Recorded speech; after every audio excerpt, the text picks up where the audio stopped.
Claude, Roll call. I hear.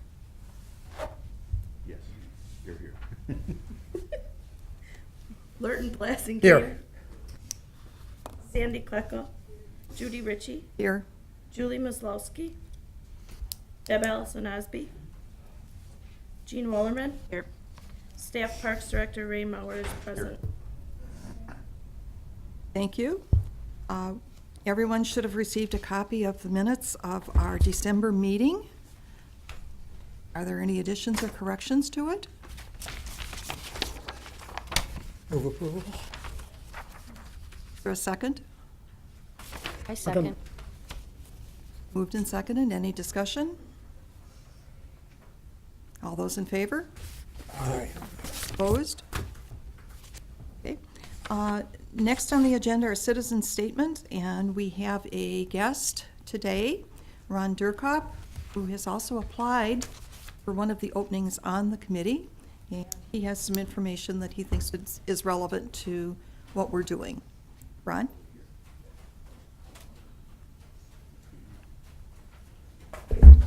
State this your is- name and address, please. Yes, Ron Durkup, 1600 Brentwood Drive, Oshkosh.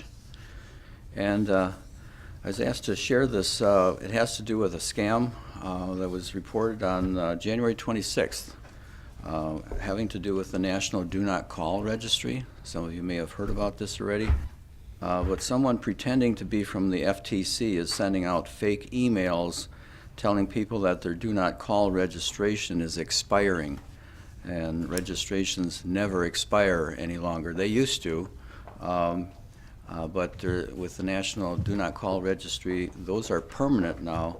So once you add your number to the Do Not Call Registry, you never need to re-register it, and it will not expire. And so if you get a call relative to your number being expired, and they ask for personal information, you know it's a scam. So anyway, that's it. Thank you. Thank you. Thank you. And under new business, we are having a report from Go Transit. Tim Collins.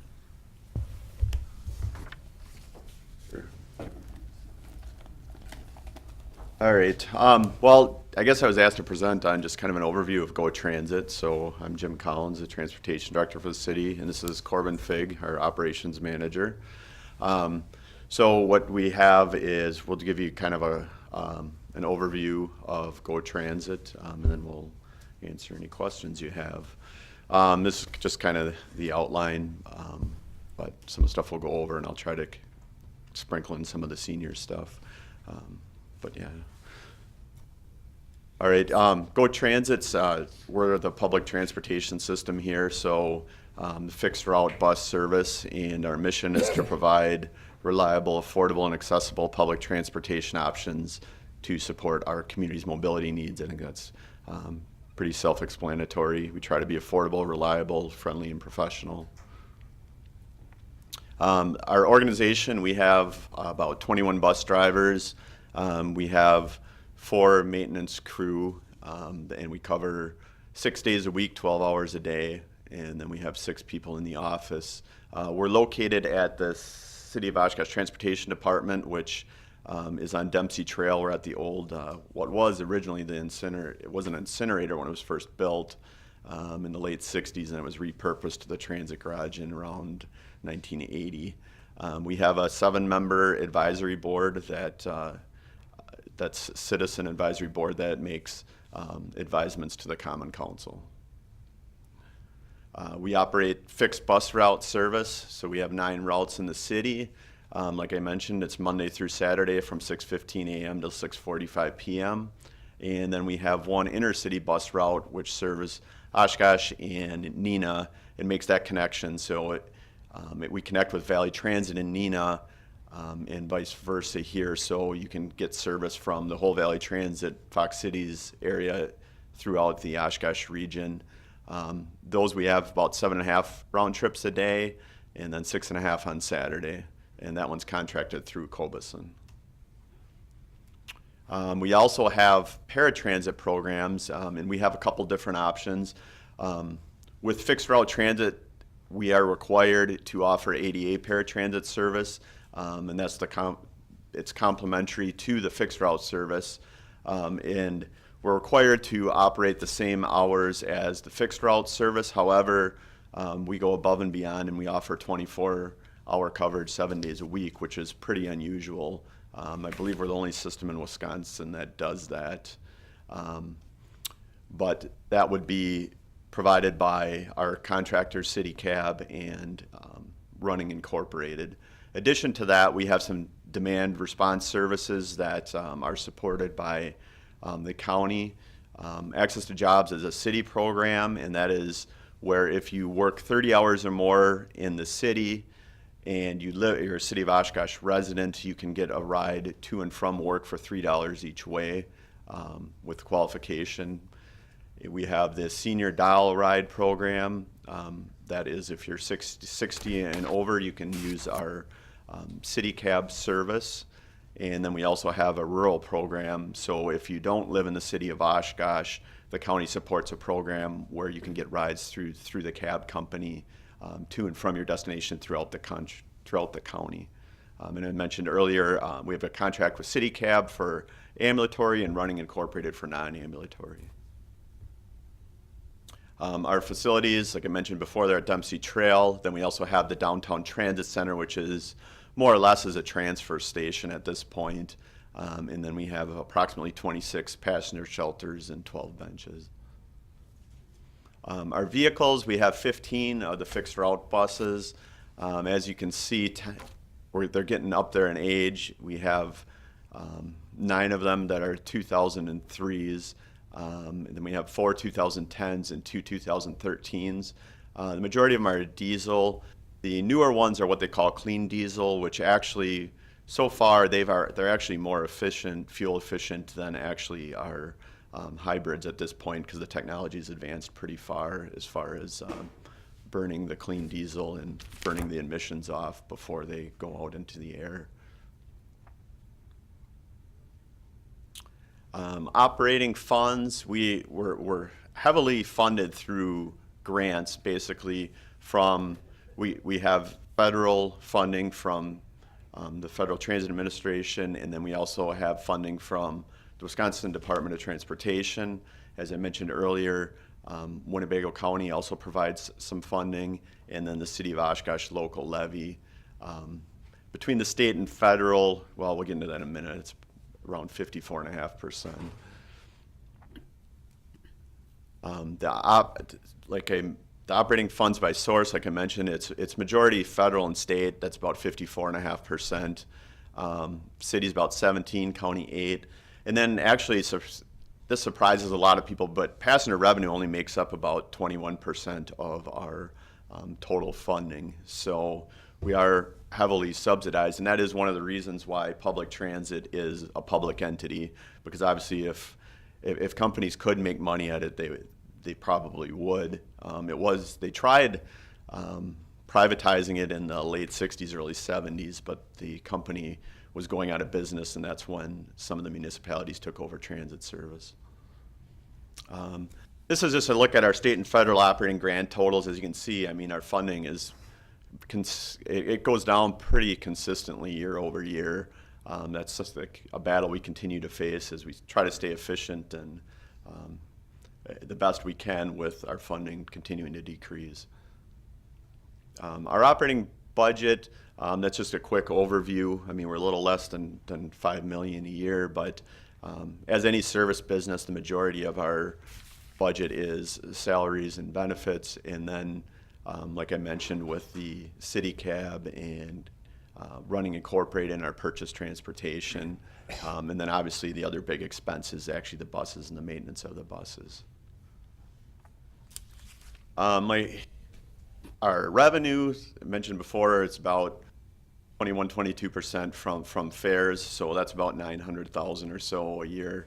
But that's not just fares, that is also, we have a revenue agreement with the University of Wisconsin-Oshkosh and with Fox Valley Tech as well. That's where, for the university, they give us funding each year to provide free rides to their students, faculty, and alumni with a valid ID. And then Fox Valley Tech Also, they only provide it for their students, but with a current ID, they provide rides, and we have a revenue agreement with them for that. And then we do a little bit of advertising, as you can see on the outside of the buses, so we get a little bit of revenue for that. I know the hot topic now is with, you probably have heard a little bit about it with the school district. There's a group out there that's been advocating for a revenue agreement with the school district, which we're continuing to discuss with them, and if the school district's interested in how they would like to do that. So what they're advocating for is it's a group called Esther, and if you hear about that, is they would like the school district to have a revenue agreement with us as well. Another thing to mention, I don't know if it's on the slides or not, but our fares right now, it's $1 one-way fare, which is the lowest in the state. Us and Stevens Point are both tied at the lowest in the state right now. It is something that's being evaluated this year as we're working on our transit development plan.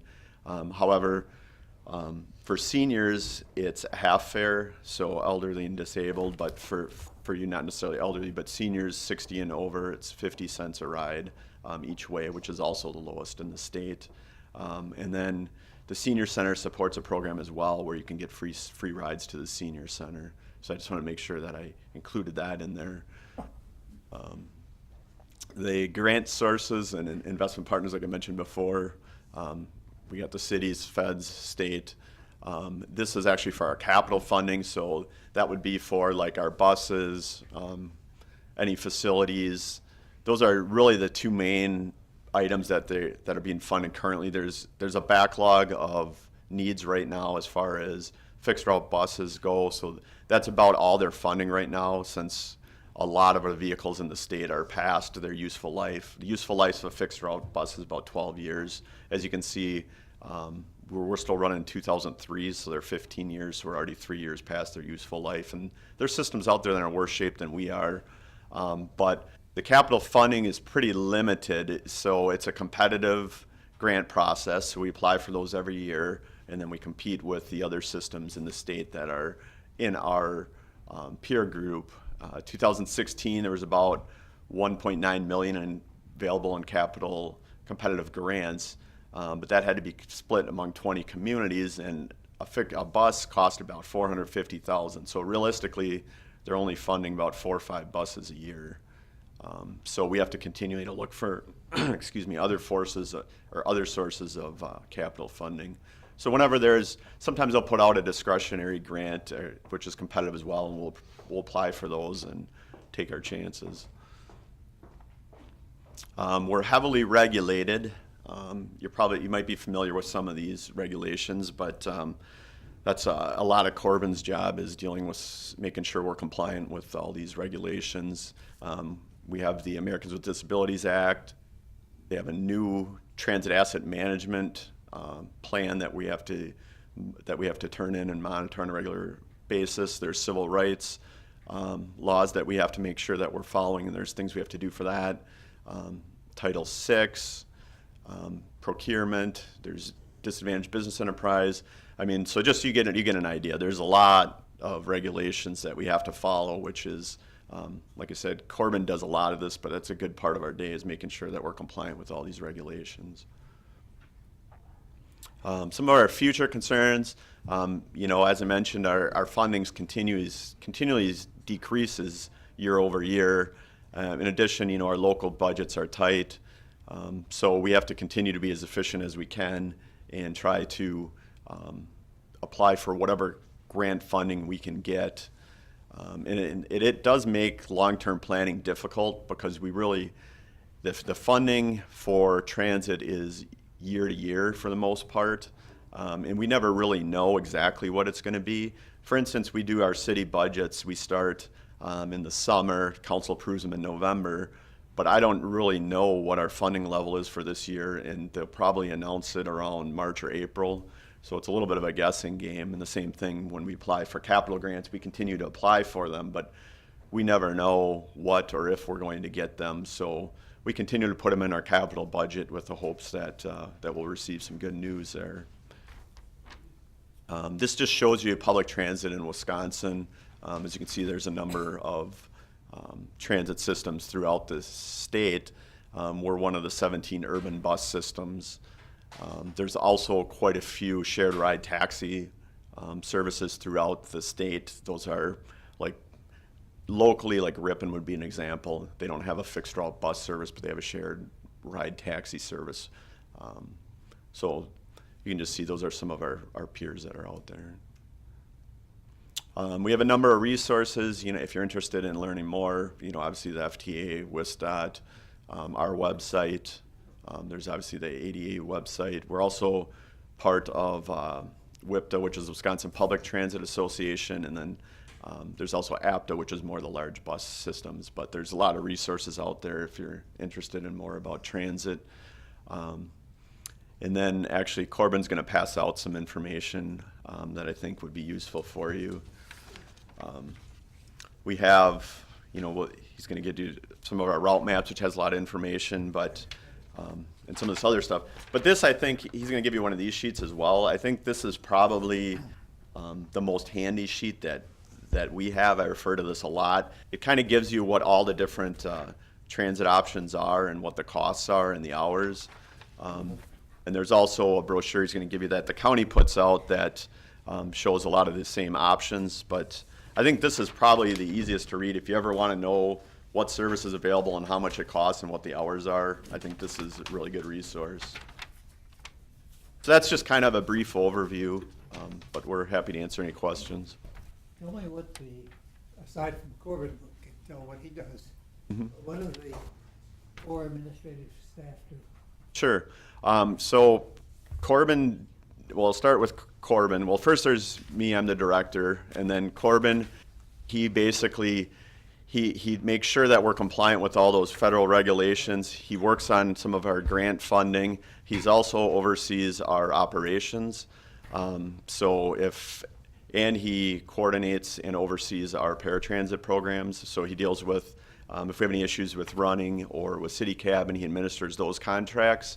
But then he's also oversees the operation. Then we have a transit operations supervisor, so he supervises the 21 drivers that we have on a day-to-day basis, and also deals with any issues out in the field. If we have an accident, he also administers our drug and alcohol program, and takes care of any route delays, detours, anything that's happening on a daily basis, So if you driver call up, scheduling. talk to him? No, he's more on the road. We have, if you call, it's most likely Ann Haas, who's our customer service clerk. So she's dealing with the phone calls, the people that come in to buy passes, doing the day-to-day sales. And then we have Marlene Binders, who's my administrative assistant for the whole transportation department. So she's also Ann's backup. So she does some of and she helps me with budgets and does some of that stuff, but also with our transportation department. Just to back up for a minute, we have 3 divisions. So I oversee our transit division, but then we also have an electrical division, which takes care of the street lights and traffic signals. And then we have a sign and street painting division. So I oversee all those, and then we also oversee the park and utility. So Marlene's kind of a hybrid, and along with me. And then we have Greg Maxwell, who is our maintenance supervisor. So he oversees the maintenance staff, but then he also oversees our sign and street painting crew. So we all kind of wear a lot of hats and try to be as efficient as we can. I think that covers the office pretty much.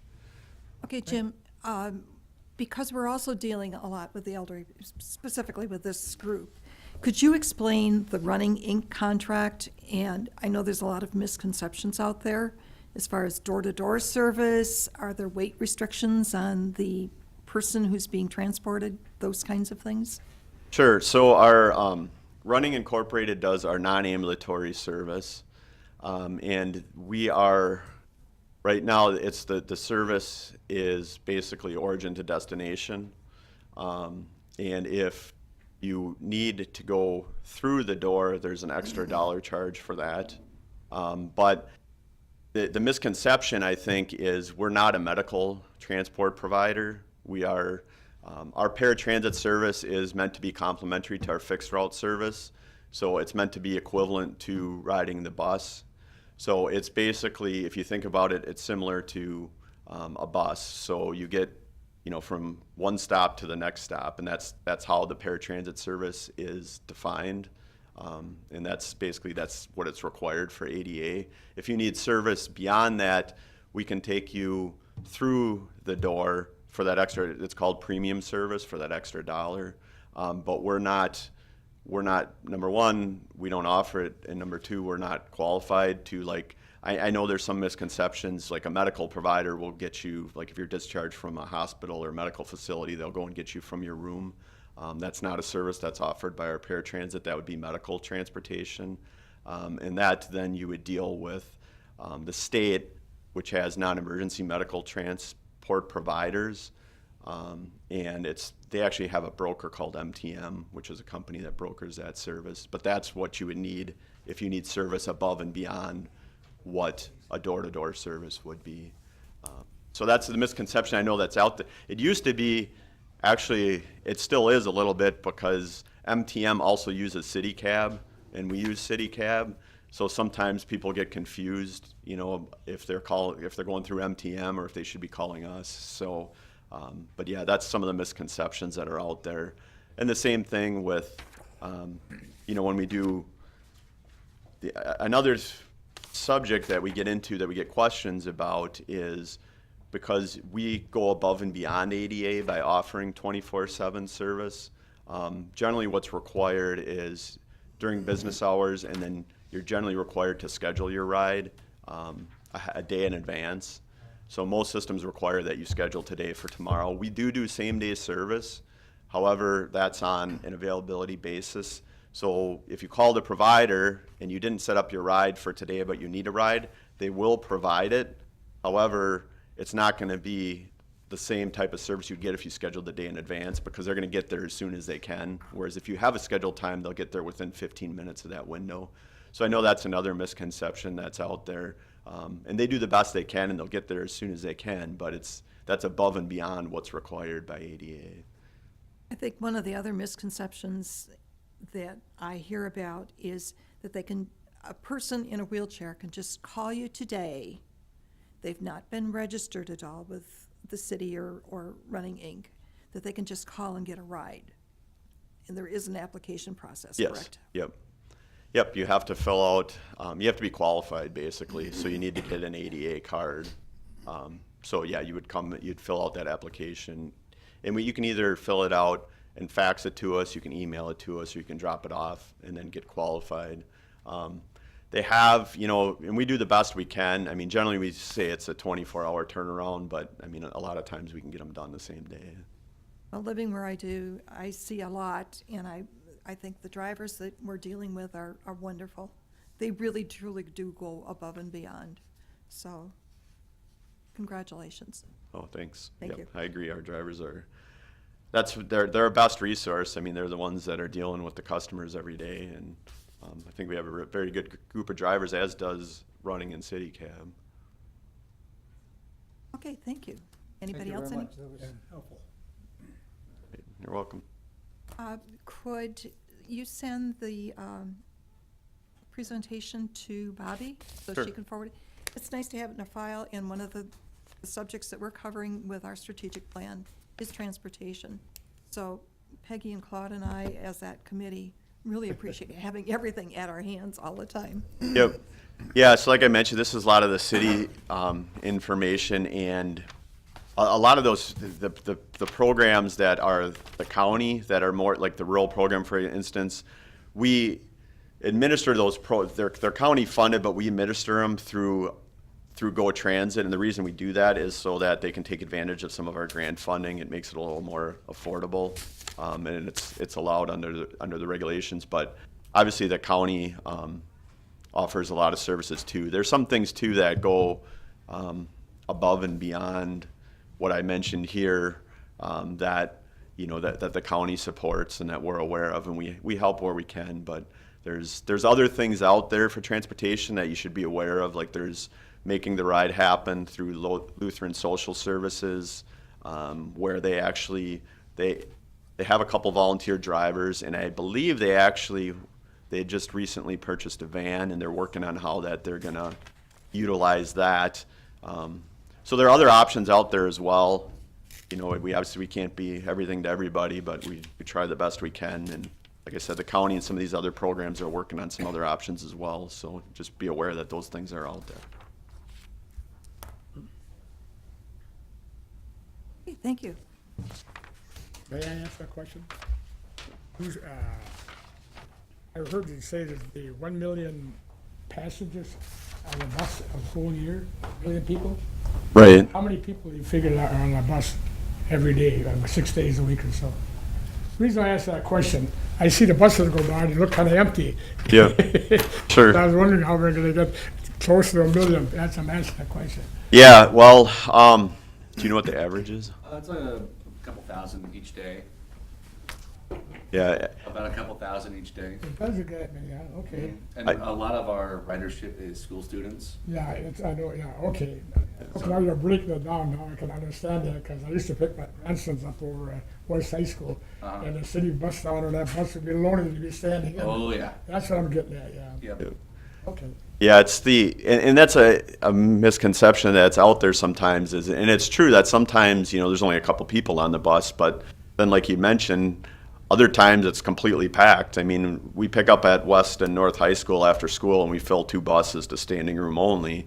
So you got that peak demand, but then there's also, you know, the main source or the main sources of rides for us are school, work, and medical appointments. So we offer that 6:15 to 6:45 service just because people need to get to school or get to work or get to medical appointments at different times. But then again, that means sometimes during the day you're only going to have a couple people on it, and people are like, "Well, why are you running that bus?" Because it's, you know, it's only a couple people on it. But then other times it's completely full. So in order to provide that service throughout the day, that's the best we can do. And I'll just end with that's the other question I get in with our transit development plan. And I think when we worked on your strategic plan, that came up as well, is the night service. Well, we discontinue service at 6:45 p.m. You know, we'd love to offer later service. We actually extended it a half hour the last time we redid the routes, which was about 5 years ago. However, it's the same issue. Our ridership drops off pretty drastically around 5 o'clock, and to run a fixed route bus service with the limited funding, which is every year goes down a little bit, is really difficult. So that's where I think, you know, the after-hours service, you know, like I mentioned, and you can see on that sheet, we have some different options. But I mean, it's something we need to continue to discuss. But maybe there's an option out there that isn't necessarily fixed route, you know, so that we could somehow meet that need, you know, and not just us, but throughout the community, the county, and everyone else come together and somehow meet that need, but without running a whole fixed route bus service, because that's difficult too. You think about it, you know, running that whole service, people are coming and going from different places at different times. So you almost have to, if you're going to run the system, you have to run the whole system, because you can't say, well, I'll serve this area and not that area. That's difficult to do. So that's something we'll continue to discuss, and maybe there's some option out there that will help. I mean, we do have the services available. You know, they're a little more expensive, I understand. You know, for like seniors, for instance, you can get 24-hour service, but it's $5 ride versus $3.50 during the days. So those are conversations we'll continue to have. Thank you, I appreciate that. Thank you. Can you briefly just describe the DialARide program again and the free service to the senior center, just for our viewers? Sure. The rides to the senior center, and I believe, is that where you have to get a ticket once you get there? Yeah, that's how I understood it. So once you get there, you could probably describe it better than I can, because I don't know what happens when you actually get there. I know it's a free ride. Oh, Bobby can explain. So when you get there, you come in and get a ticket, correct? You actually will come in and then you get not like a ticket, but just like with your name and your address on it. And then it's to the senior center and to your home, or from your home to the senior center, and that's it. So they just get the one thing, and it's good for the whole year. Okay. All right, thanks. Yeah, I know we have it. I just didn't know the details on exactly how you administer it. But that's, and then what was the other one? The DialARide program. Okay, so the senior DialARide, and that's the same thing. If you're 60 and over, and all you really need is a proof of age. But that is offered the same hours as the bus service, 6:15 to 6:45 for $3.50 a ride each way, or we do offer after-hour service for $5. And those are provided by city cabs. So if you couldn't use the fixed route bus service for whatever reason, or it didn't meet your needs, those are options. Obviously, it's more expensive for a senior. If you want to take the bus, it's 50 cents for a one-way trip, whereas this is $3.50. But then you're getting that extra service because that's door to door. Whereas the bus route you're going to get from bus stop to bus stop. And the hours are Monday through Friday or Monday through Saturday? Well, the fixed route service is Monday through Saturday, but the DialARide, we do offer that 24/7. And do you need to call 24 hours ahead? Yes, that's what they would prefer.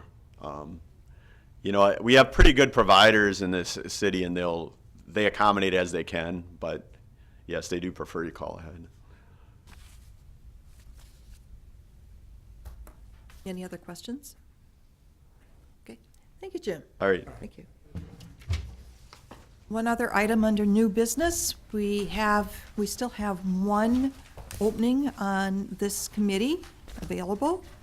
And so if you know of anyone who would be interested in participating, they can go on the city website and find the application form there and submit it.